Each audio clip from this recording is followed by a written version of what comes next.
এসেছি বর্ধমান শহরে কমলাকান্তের কালীবাড়িতে। এই যে কালীবাড়িটি আপনি দেখতে পাচ্ছেন, এই কালীবাড়ির এক ইতিহাস আছে। এখানে অনেকগুলো মন্দির আছে।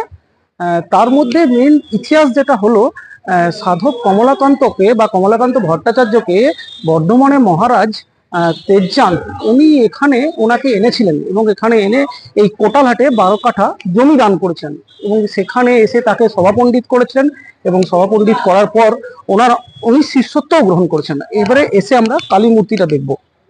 এখানে কালী মন্দির আছে, মায়ের 4টে হাত, মায়ের মূর্তি আছে, এখানে পুজো হয়, অমাবস্যাতেও পুজো হয় দেখতে পাচ্ছি। এছাড়া এখানে একটি কুয়ো আছে।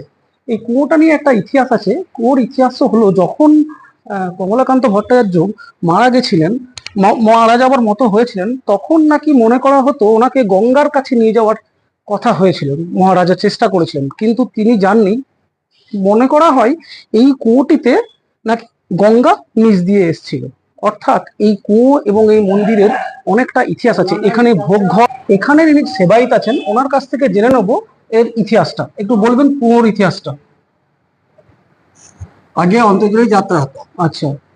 সাধক কমলাকান্তের যখন শেষ সভা, তার আগে হ্যাঁ, বর্তমানে মহারাজা ওনাকে বললেন যে ও দেহত্যাগের পর ওকে কাশী গঙ্গায় নিয়ে যাবে, ওখানে ওনার দেহ নিয়ে যাওয়া হবে। হ্যাঁ। আচ্ছা।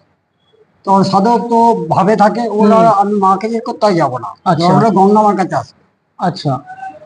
তখন গঙ্গা মাটি ফুটে জল উঠেছিল, আর আচ্ছা। সেটাই কমলাকান্তের গঙ্গা নামে পরিচিত। আচ্ছা, যে মাটি ফুড়ে জল এসেছিল সেইটাই এখন কুয়োর মতো যেটা দেখলাম আমরা, ওইখানে আকার দেওয়া হয়েছে। ওই জলেই পুজো পাঠ হয়, এখনো প্রতিদিন ভোগ হয়, এমনি প্রতি অমাবস্যাতে ভোগ হয়। আচ্ছা, তো এখানে যারা আসবেন তারা প্রতি অমাবস্যা এলে ভোগ গ্রহণ করতেও পারবেন।